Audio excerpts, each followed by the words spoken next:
Shri Sai Ram. It's a great privilege to be in Malleshwaram Samiti. I understand this is one of the oldest Samitis, or rather the oldest Samiti which Swami has, Bhajan Mandali which Swami has himself inaugurated. It really gives me goosebumps to be here. I understand in this very place used to be the house of a devotee where Swami started the Bhajan Mandali. Thank you so much for giving me the opportunity to be here. There are many people here, I see stalwarts who have probably been for decades with Swami. I understand that there is a poem by Kannadasan which says, Paramashivan Kaluthilirundu Paambu Kettadu Garuda Saukyama. The snake around the neck, beautiful neck of Lord Shiva, looks at Garuda, its natural enemy, and asks, brother, how are you? So Garuda replies, Yarum irukkum idathil irundu kondal ellam saukyame. As long as you are where you are safe, I am safe. So it is purely by the position in which Bhagavan has placed that I am having the privilege of addressing such stalwart devotees of this Samiti. Thank you so much. I offer myself humbly at Bhagavan's lotus feet. Respected Bhagavan, dear elders, brothers and sisters, I've read about a poet, a Dikshitar,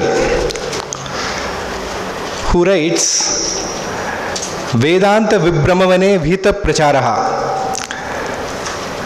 In the forest called Vedanta, there's a parrot which is flying around called Parabrahmam. Now this spiritual aspirant, he wants to catch this parrot. Oh, it will be nice if we catch this parrot. It's Parabrahmam, it's flying. I want to catch this parrot. Now what do? It is flying in the forest. So he goes around running in the forest looking for the parrot. No, that they say that's what Vedanta is, It's like, if you don't understand, you should not understand. That is God. So when he is running around like that, they say that parrot goes and sits in a bamboo shoot. There are two meanings for the word Vamsha in Sanskrit. One is a bamboo shoot and other is lineage. So he says the parrot sits in a bamboo shoot called Raghu. So the Parabrahmam has born in the lineage of Raghu. Now he says, okay, now the parrot looks accessible, but how do I catch it? I need a net. So he goes in search of a hunter and he finds Valmiki. And Valmiki gives him a net with each knot signifying a kanda of Ramayana. And with that net, he captures this bird. Now the bird has been captured, but how does he make it his own? So at that moment he stands there looking at the bird with yearning. And then the Dikshita beautifully writes, at that point the bird automatically flies and sits on the cage of his heart. So ultimately for God to come and become part of our life, He has to choose it. You can, whatever we want, how much ever sadhana we do, it can take us to one point. But beyond that, for God to come and sit in our heart, He has to fly and come. But having said that, very often we get caught in this loop of cause and effect. We say, okay, I did this, so I got that. I did this, I got that. I did this, I got that. When we talk about even time and space being illusion, there is nothing bigger illusion than cause and effect. If Bhagavan chooses us, He will give us the earning. So in fact, one of my seniors, he told me this statement and it was so beautiful. I told him, brother, I'm having so much earning for Swami. Will I ever get a chance? He said, boss, you already got it. The earning which you have developed is evidence that you are going to get Swami. You who developed the earning? You thought you developed. I mean, do we sit and think, okay, from tomorrow I am going to earn for Swami? Does it work like that? It comes on its own. He has chosen you. He has chosen to, he's chosen to transform. Then he has to give that earning. All the steps, all the costs which we think we have done is all due to the effect that he wants to give. During most of my time with Bhagavan, see, one thing which I just wanted to say is the very title of this place, of this talk was they told us satsang. I heard Swami saying that of all the sadhanas, the most beautiful is satsang. For the simple reason that it is a collective energy and each motivates the other. And satsang is the union with the truth. Satsang. And beautifully, it is also the union with Satya Sai. So we have that opportunity, and so during my time in Prashanti Nilayam, I had the time with Swami and also the time with so many very, very different people whom you don't come across in normal course of life. So Malleshwaram Samiti is also very indebted that they also have some interesting person like that called Siddharth Nayak. We spend around most of my time he was with us. So Siddharth, I want you to be my conscience keeper, and if I'm telling something based on some memory and not the truth, I want you to correct it. And I also want you to tell me if Swami's face stops smiling and starts frowning here. So there I was. In childhood, as a small boy, Swami entered my life in the form of a photograph. So, my father's youngest sister got married to a SAI devotee. And as is the system, then and probably even now, newly married couple has to come to the houses of all the close relatives and come for lunch or dinner. So they came home, and the gift that he brought is the most priceless gift of Swami's photo. So he came and gave that photograph to my mother, and now he's the Maple of the family, he's the son-in-law, so he has to be treated with respect. So the photo also got the maximum respect and went to the center of the altar. And I asked my mother, who is this? So my mother, in the sense, in the most simple way and of what she has heard from others, she comes from a family of Shirdi Baba devotees. So she already knows about Swami and also knows a little about our Bhagavan, but she was not very, she was not involved in his worship or something, but she knew the basics.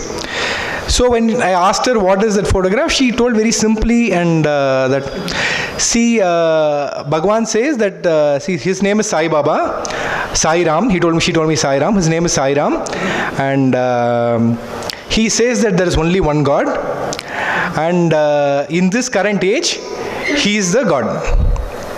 Now, for a small kid, that made so much sense, seeing an altar full of so many photographs of so many gods in so many forms, you get lost. And then there's suddenly a clarity. This is a person I can relate to. He looks human. And so that became it. So I didn't have any other god after that. It was Sai Ram. So any temple I go, any form I stand in front of, it was Sai Ram, Sai Ram, Sai Ram. Simple. Now, if anybody does a mistake, I tell them Sai Ram Kannu Kuttum. Like they say, God will pierce your eyes, that the way they scare you. So that is it. So Swami was a name for me. I had absolutely no idea about his philosophy, his what he talked about or anything, but it stuck. That name and form stuck, and I did not have that relationship with anyone else. In fact, to be honest, I would say that I would consider myself a very self-centered person. I don't get emotionally attached to anyone, not even my parents. My mother is a scientist in CLRA. She had an acid accident. And so she had, part of her leg was burned with an acid and all that. and she was admitted, and everybody was coming and consoling me. I was not getting a single drop of tear in my eye. My father had went through an accident. He was in the hospital. I never cried. The only person I cried for was myself, out of self-pity. I was like, oh my God, others have got first rank, I have got only fourth rank. That guy got this prize, I did not get that prize. So that narrow-minded was my nature. Fast forward to my engineering days.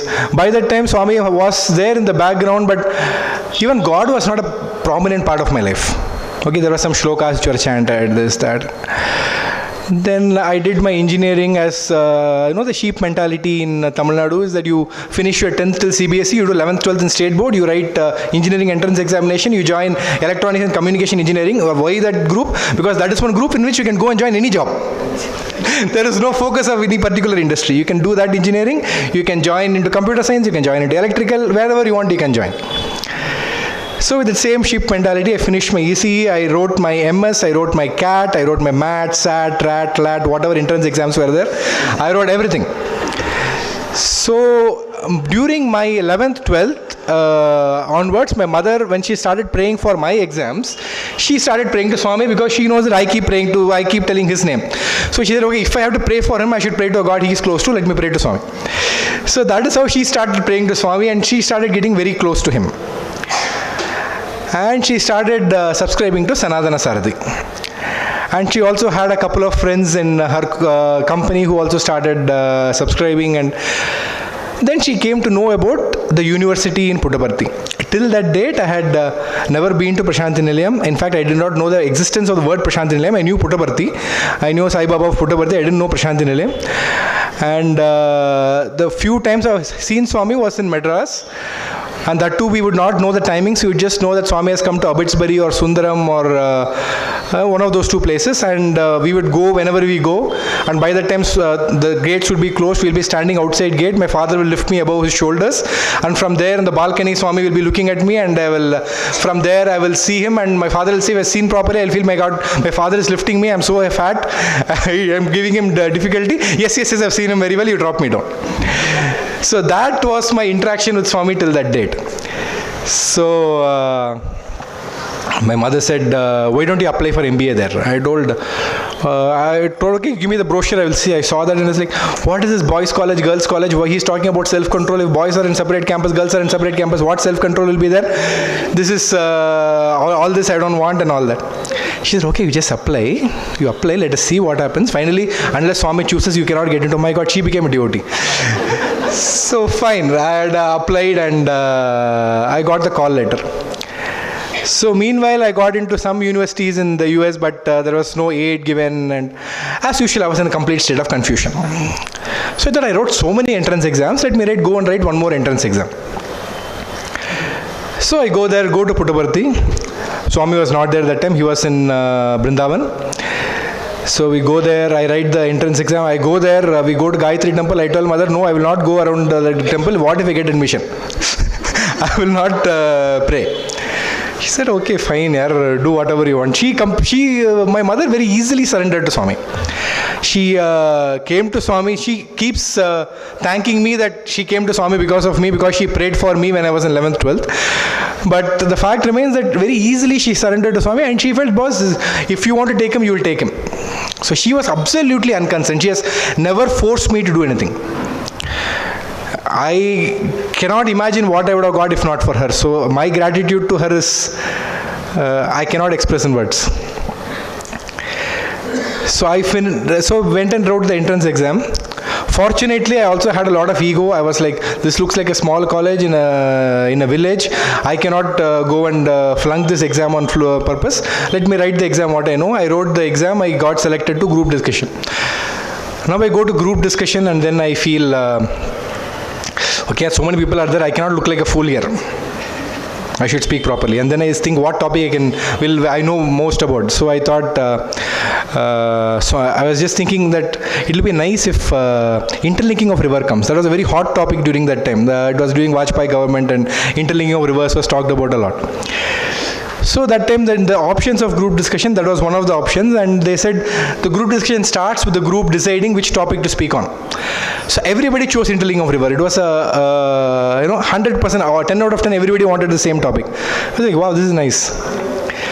So then I start speaking. I speak about Rajinikanth and all that. How he gave support to them. And on the way I had read a little about Swami, and that all this, there are a lot of thoughts of Swami kept on, engraved in stone everywhere in Puttaparthi. So I read a few of those thoughts. And then I told, see, even Sri Sathya Sai Baba is for water projects, and also I'm sure he also will support it. Can you imagine? I spoke like that. So, and shockingly, they actually selected me for the interview. So, but before the interview, there was a talk by Shri S.V. Giri, our Vice Chancellor that time. And he told us, I got to learn a lot about the university that time. Till then, I didn't even know about the university. I was coming here as a picnic. So he told how it's a highly graded university, it's AA rated and all that. And then finally, he said a very important point. See, if you're going to get your admission and you accept the admission, and if you don't join, this is a free education, and you might stop a poor student from getting admission. So this suddenly put me into guilt. Okay, now I was thinking, fine, yeah, we can just go through the whole thing. But now, if I get admission and if I say no, then somebody else will have a problem. Now, do I go for the interview or not?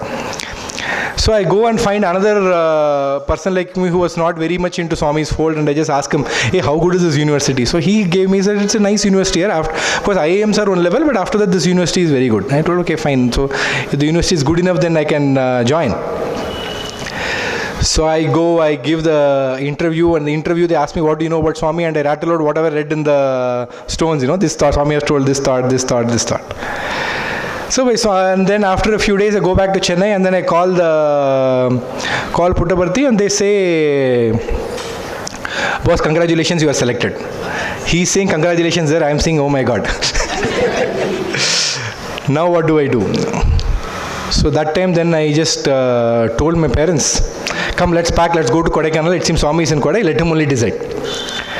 So I'm surprised. See, this is not something which somebody in my frame of mind would have decided at that time. If Swami had not decided to pull, it is impossible that such a thought like that would have come in my head. So there I go to Kodai, and we are sitting in for darshan, and Swami just comes for a few minutes to the balcony. Apparently that was the year when Swami had a fall in 2003, and so Swami was not coming down and giving darshan. He was standing in the balcony and giving darshan. But he just came to the balcony, and that was the closest I had seen Swami till then. He comes there and he stands in the balcony. He's got the smile of a man who has everything. The smile of a man who is complete. It was incredible just to see that form and that smile. It was like every one of us goes through our life complaining and nagging and thinking we don't have this, we don't have that, that person has this person has that.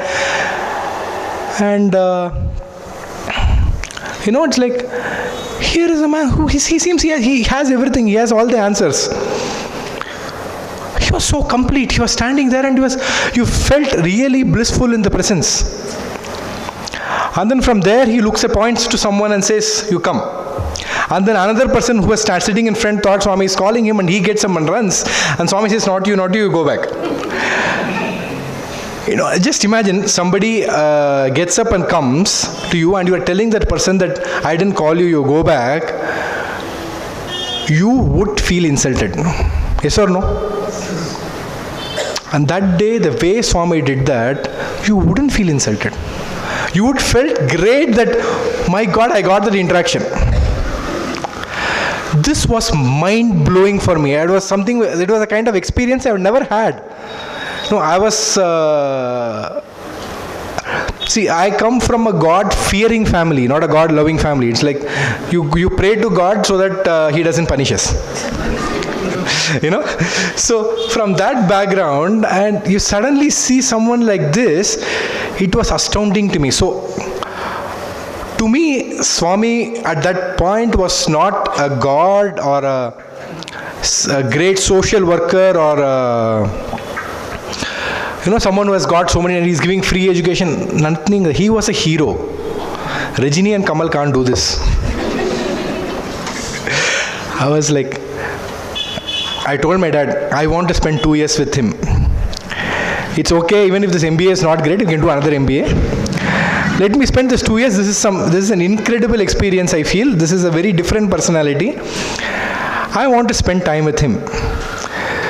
So today, whatever I'm going to speak to you would also be in that background, as Swami as a hero for me. I'm not going to be sharing with you aha oho miracles. In the sense, that is not the way I associated with Swami at all. And he ensured that that was the way in which I associated with him. In fact, I had one of my early months of doing service to Bhagwan, physical service, once he started giving me the opportunity. I felt like, I spoke to the other people there, they all told me about some miracles and all that. So I have this, I have that. I was like, if I go tomorrow to a Samiti and give a speech, what miracle will I talk about? So what miracle have I got? So I should ask Swami for a miracle. So that then if maybe Swami will show himself to me as a Rama or as a Krishna, and then I can say, I can base my foundation of my faith based on that experience. With this background and with the kind of space that only Swami can give. In the sense that when you were with Swami and you feel that, he exists for you. He has got millions of devotees worldwide who is writing to him, praying to him, and he has got chief ministers and prime ministers and people from abroad with industrialists who are asking for his time, and you are a nobody. But when he sits and speaks with you, he is 100% with you. Completely with you, and he makes you feel like a king. You feel that he is at your service, not you are at his service. I remembered during my school days, I had read Shirdi Sai Satcharita. So in that, there is a place where Shirdi Baba actually says this. It's difficult to say, it's difficult to hear, but it is important that it is said because we should understand what the state of the Guru is. Shirdi Baba actually said this. He said that where I stand is, I am lower than an insect which feeds on the excreta of my devotee. This is the word he said. And just imagine, that is the thought from which Swami is speaking to you. He sees you as something unbelievable, extraordinary. We are there limiting ourselves to saying, okay, see, I am such and such person. I am a regional manager of an international trading company. I am doing this, I am doing that, I am getting some. He's not seeing you as that. He is seeing you as universal consciousness. He sees you as himself. He does not see us as anything lower than that. When Swami is giving discourses about his students, it's like he says, my students are like this, my students do that. He get up, and we are all looking at each other. Oh my God, when did we do that? So that is when one of my teachers said, see, what Swami is saying, that he is saying the way he is seeing you. That is the way Swami sees his students as. If you really want to be a student, be like that. Swami actually told this to some of my classmates. You are an institute student, not my student. It's like you go around talking about yourself as a Swami student. How are you a Swami student? What teaching of mine have you put into practice? Just because you get a degree from my college, does it make you my student? Okay, you're a university student, you got a degree, okay, you passed out. But being Swami student, he sees in each and every one of us.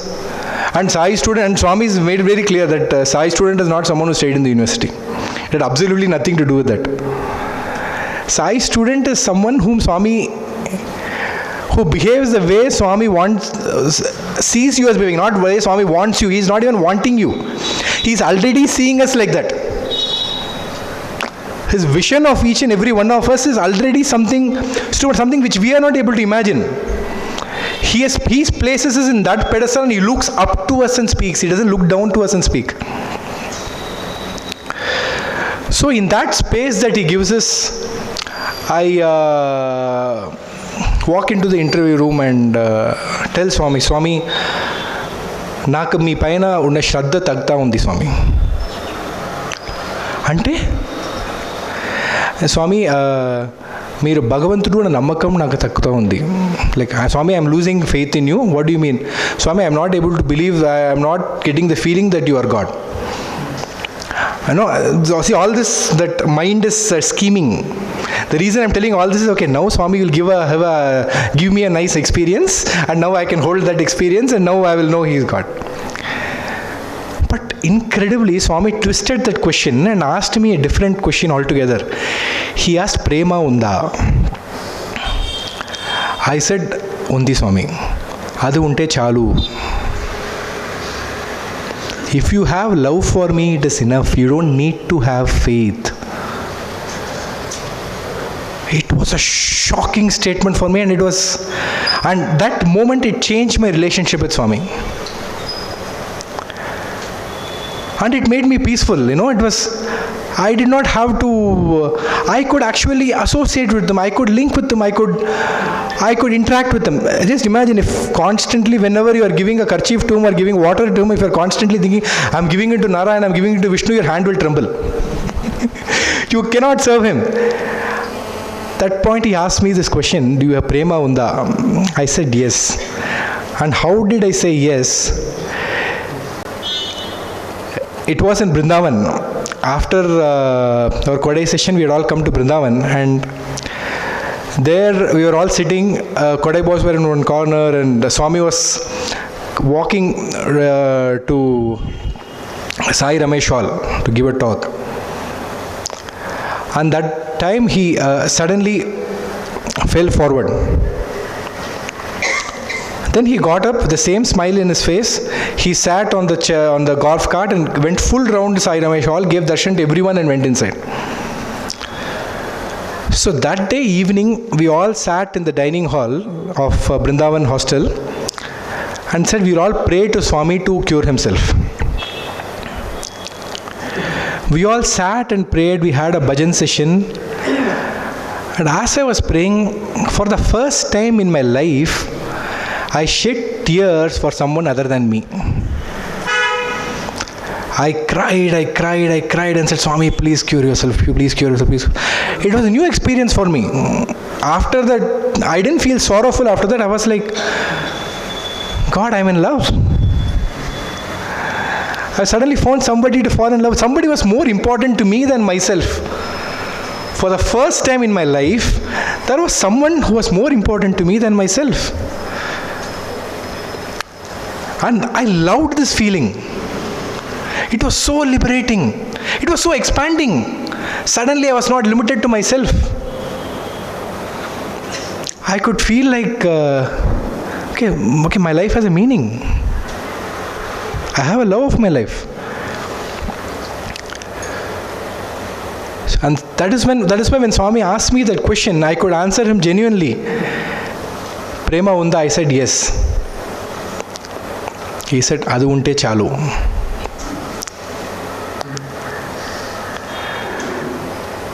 Correct.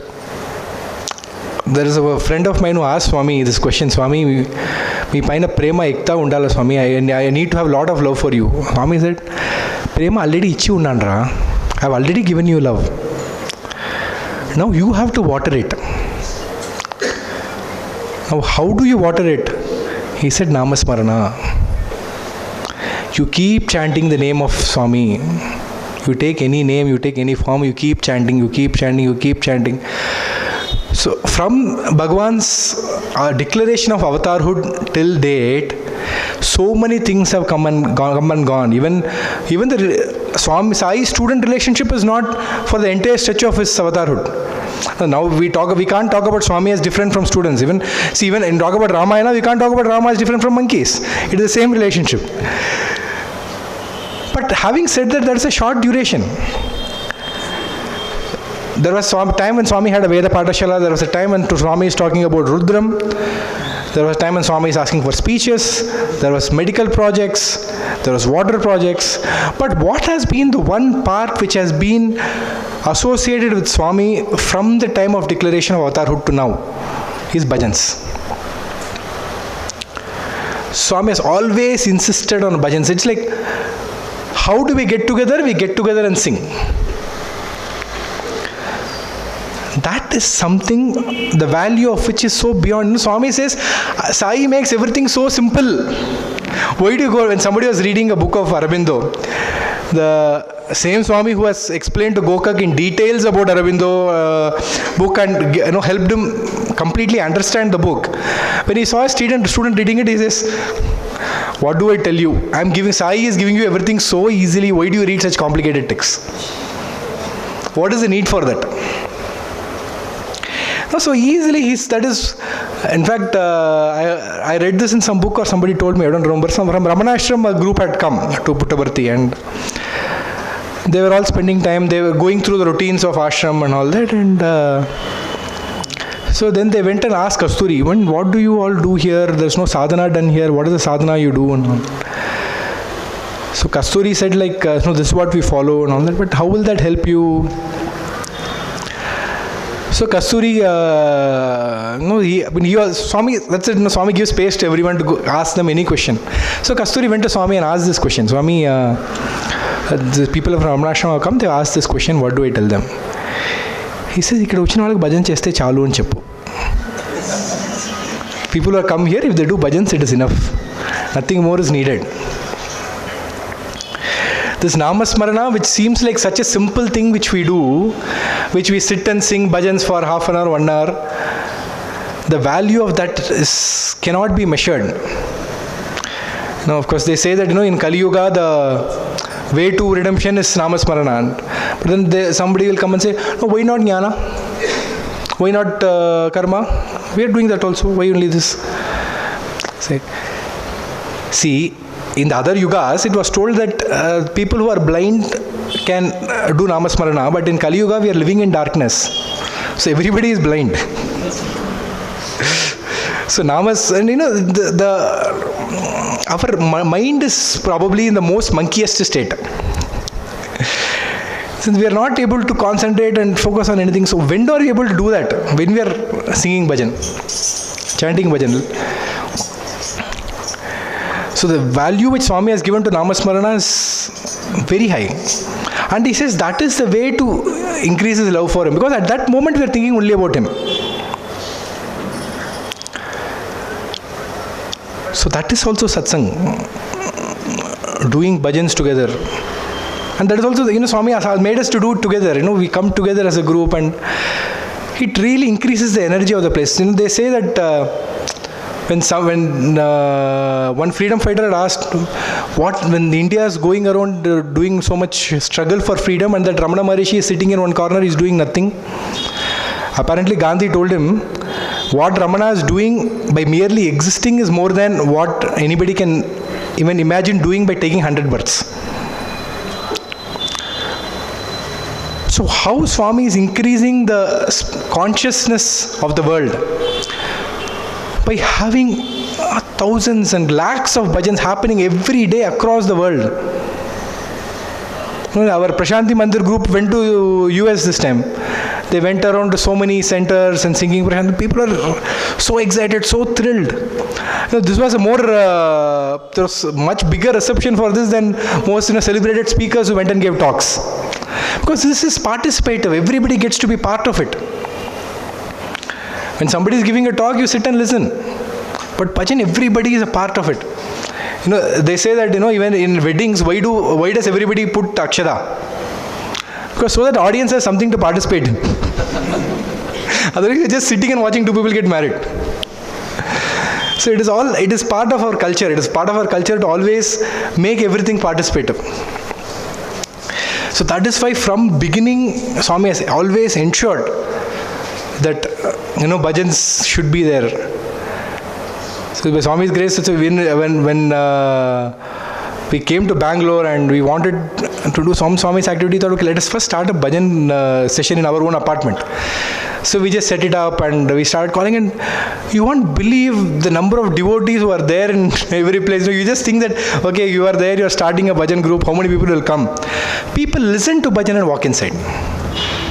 There's so much thirst everywhere. Everybody wants that peace of mind. There's so much stress happening everywhere. The mind is silenced in bhajan, and sometimes you just come out of what limited thing we think what our life is. We think our life is us and our problems. We are constantly in that world, no? We are there. Okay, this is there. These are my problems. This is the world in which we exist. But when we are sitting in bhajan, for that few minutes or 1 hour, whatever time we spend, at that time we are suddenly talking, singing Swami, God's name.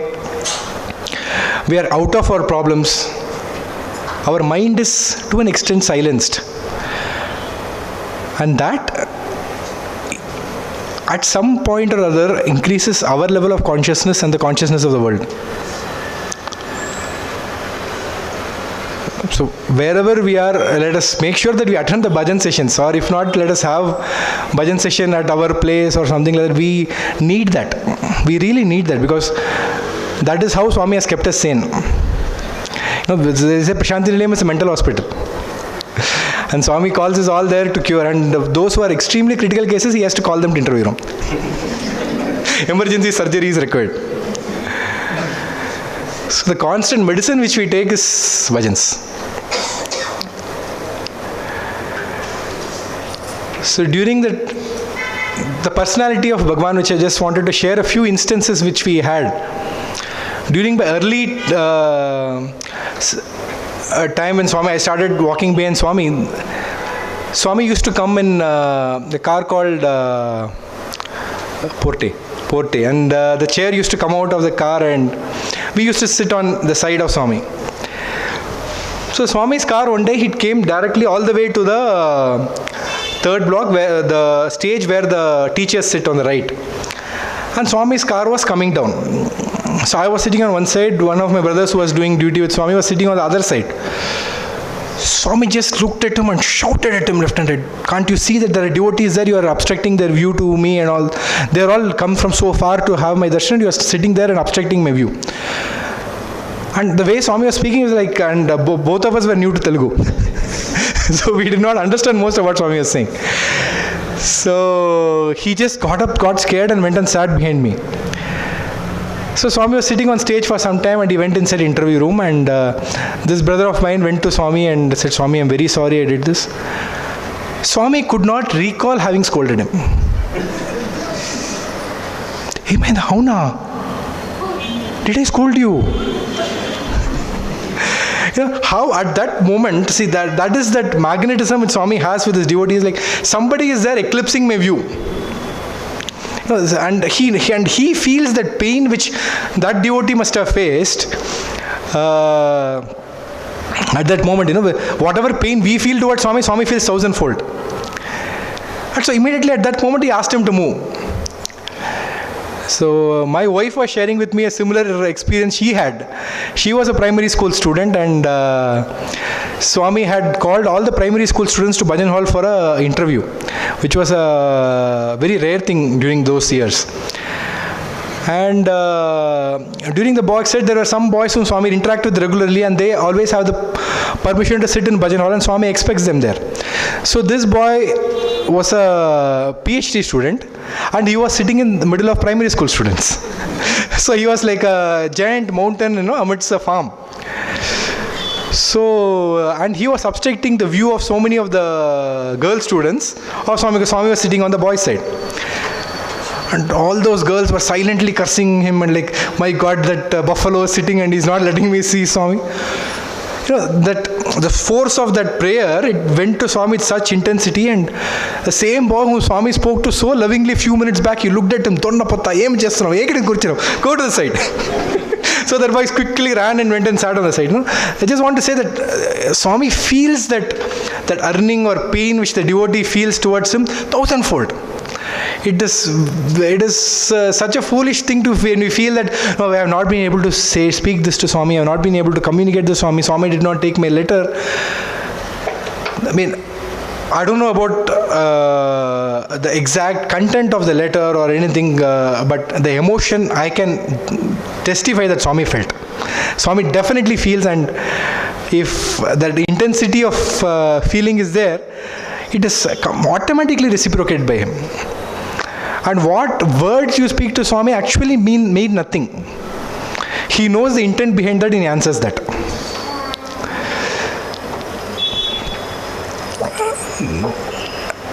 And if you want to find a hero to be his devotee, there is no greater devotee of Swami than himself.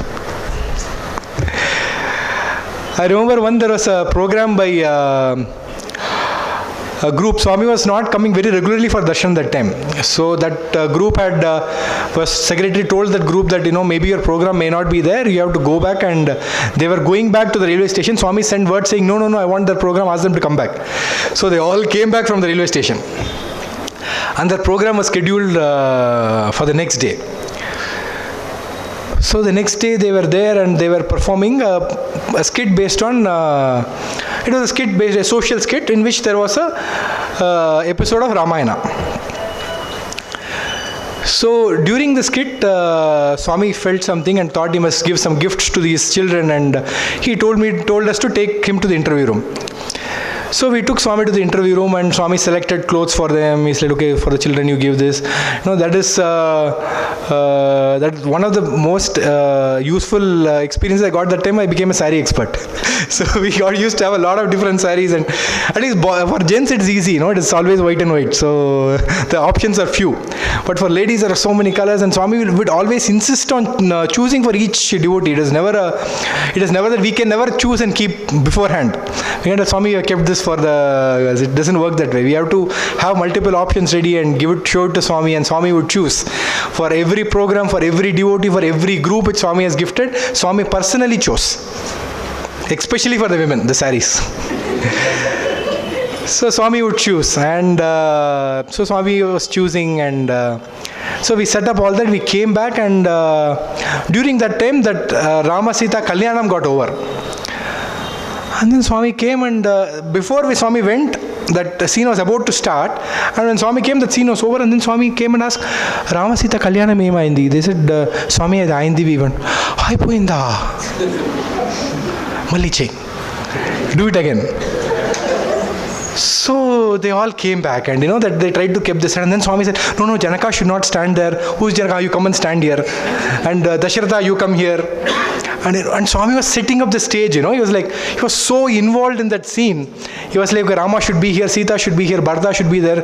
And then no, Lakshmana, you should follow your feet like this. Rama will bend down, that time you put the garland. He was completely directing that whole scene. And just imagine, and Swami is conducting Ramayana in front of you, and it really felt like we all attended the wedding.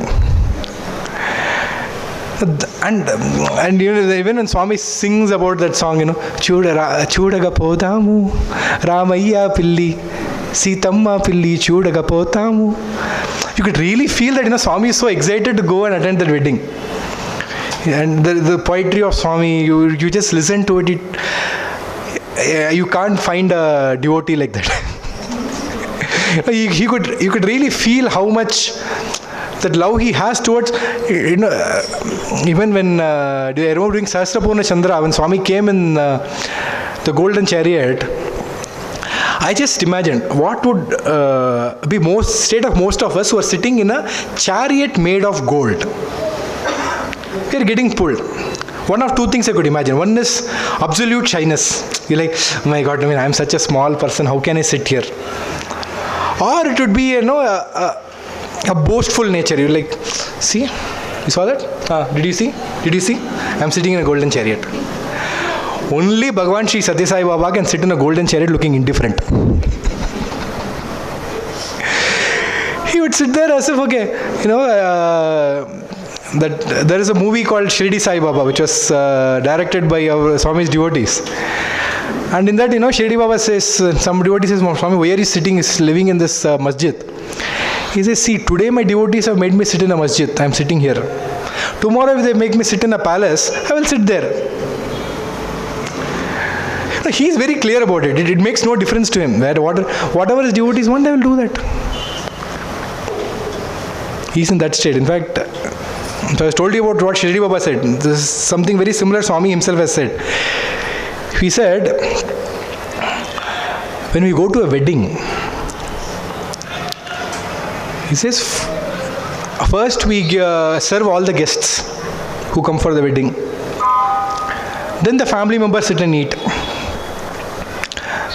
The bride and groom sit and eat. Then after something is left, those people who are doing the serving, they eat. After something is left, they give it to beggars who are outside. If something is still left after that, you throw it in the dustbin and dogs come and eat it. He says, my state with you is like that.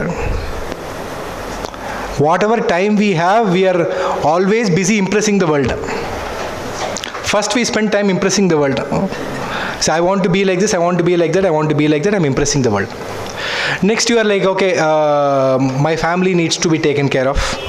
I have to my son's education, my wife's thing, that we take care of that, my brother, my sister, we take care of that. Then we take care of our servants and all that. And after all that time, we find some time, okay, let us sit and chant bhajans. That is the priority we give. And the most beautiful thing is, after all that he says, though you treat me like that, I come earning for that. How frequently, how often we all so stupidly keep saying, oh my God, when will Swami call himself to me? When will Swami call himself to me? My God, Swami is earning thousands and millions of times. When will you call him to you? When will I call him to me? He's in that state.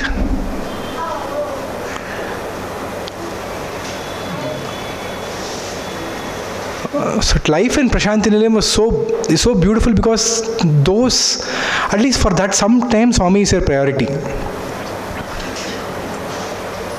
When we go to Parthi, why do we feel so blissful? Because the Sthala Prabhavam is there, Swami has walked there, all that. But also suddenly, for those few hours when you're sitting in darshan, Swami becomes a priority. You are thinking about, okay, my God, will Swami look at me? Will Swami take my letter? Will Swami have will I get to speak something to Swami? Swami is getting priority. And when Swami gets priority, we get elevated. We get expanded.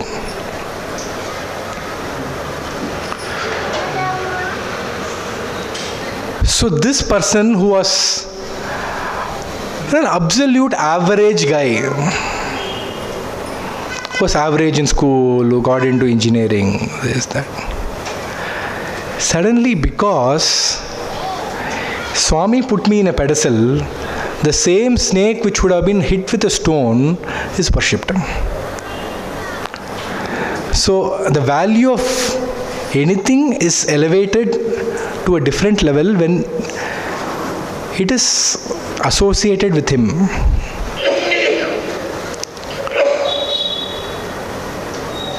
So my prayer to Swami is that in some way or the other I always stay associated with him.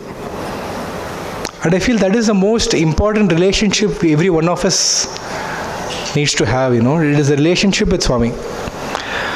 And that is, as if we can give that priority over anything else, over everything else, the way most of us have done at many parts of our life. And at those and when we think about the best moments of our life, they are there. It is that. We know that, but still we keep getting caught. What I'm saying here is not advice to you, but basically advice to myself.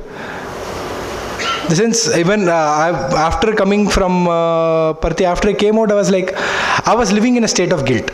I was like, oh my God, I left Prashanti Nilayam and came out.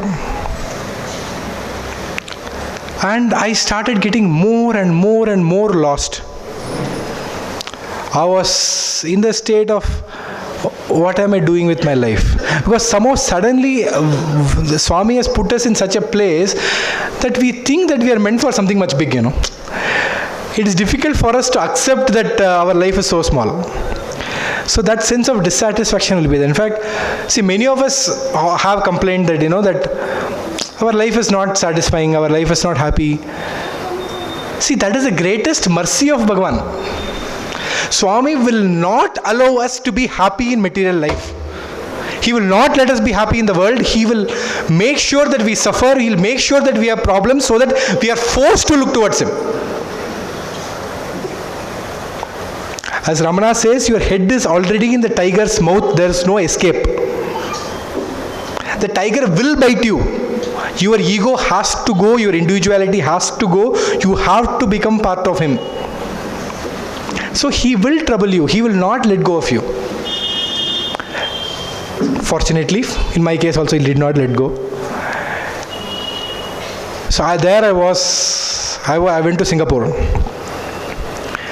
And I had a group, and my life became as opposite to Prashant Nilayam as it could be. But fortunately, I also had a group of students who were working with me, and we at least got to have the satsang speaking about Swami, or something was there, some connect was there. But if anybody asked me to go to a Samati, I will be like, no, I am a nobody, I cannot go. The humility is the biggest arrogance. Very frequently we keep saying, who am I, what am I? But if Swami has given you something, then it is supposed to be shared. All this was wisdom given after marriage by my wife. Thank you. So, by Swami's grace, I got married into a SAI family. And I have a father-in-law who's crazy about Swami. Literally crazy about Swami. He spends whatever time he has constantly seeing how we can spread Swami's message.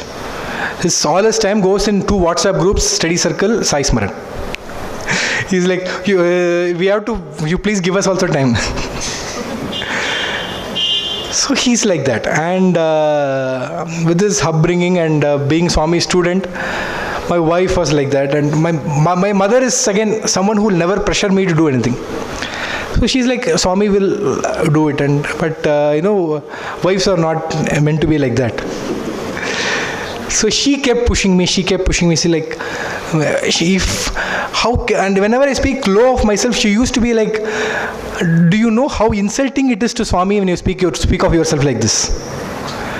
Somebody, if they got even 1% of what you got, they will be jumping in the sky. And here you are standing, having got all that you have got, and you are saying that, you are a nobody, you will not speak, you will not share. So with all that pressure, then once I went to Madhya Pradesh, I started speaking in the Samatis there, and that too in Hindi, which is not my natural language, but that opened up. And I realized that more than the people who are listening, it benefited me. Because at least for those few moments, I was again with Swami. So the satsang I am standing here for is for me to get this satsang with Swami. And in that sharing, if it has helped any of you in any way, I am very grateful. I think with that I have run out of time. Thank you again, sir. It's okay. Thank you again, sir, for inviting me to this Samati. And it felt very good to be here. As soon as I entered here, it felt so good. I did not prepare a speech. I felt I'll just come here and share a few. Swami had blessed me to work in the book trust. We had a lot of bargaining session, It's like initially Swami wanted me to work in the central trust as for Swami the greatest blessing he could give to you was central trust auditor. So Swami was like, I want to, will you join the central trust as auditor? It's like, I want you to inspect everything. If anybody does a mistake, I want you to tell me. And there I was always looking at myself as a small person, and then I was like, Swami, I don't know anything about finance, I don't know anything about accounts. Swami, please let me join Radio SAI, because Radio SAI was the most glamorous job. They were the people who got to stand with the camera in front of Swami. And as a student, everybody, if whoever wanted to work in Radio SAI. So I was like, Swami, I want to work in Radio SAI. So Swami was like, no, he put down Radio SAI. He was like, what do? They just keep rotating tapes. What are I going to do there? So then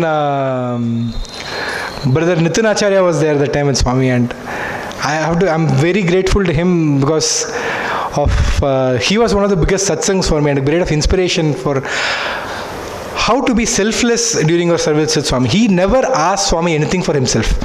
Even when his parents came, he never used to inform Swami that his parents have come. If Swami sees and calls him, okay, fine. So in that case, again, Swami had given me a good role model to follow. So he told Swami, he has done MBA, maybe he can be in stores. So then Swami said, stores, okay. And then he said, Papa Rajan ka vaisa hai poindi no book trust po. It's like, okay, fine, book trust. And for me that time, book trust, what do they do? I was not aware of, because students in Parthi during the MBA days, we all only knew about Radio SAI. We didn't know about any of the other ashram jobs, and all the students who used to work in ashram jobs maintained that extreme low profile, They would not advertise themselves at all. And you would not even know them, but when you got to know them, you would realize what stalwarts they were. You would be astounded by what they were and what they could accomplish. So there I went to the book trust, and then I got to know that they have a website. So I was like, wow, that's interesting. Now that is something I can do something on. And that is how I got into reporting. So then we started a website called the Prashanti Reporter. I don't know how many of you know about that website. So the Prashanti Reporter, we started that website, and I started getting this beautiful opportunity of chronicling Swami's everyday events. So given this unbelievably amazing seat he gave me, from where I could watch everything, we used to have a daily darshan update. So we used to write and describe about how Swami would, what Swami did that day, what did he do, he did throw Vibhuti packet to students. And so when I came here, I was thinking that's what I would do. As a Prashanti reporter, whatever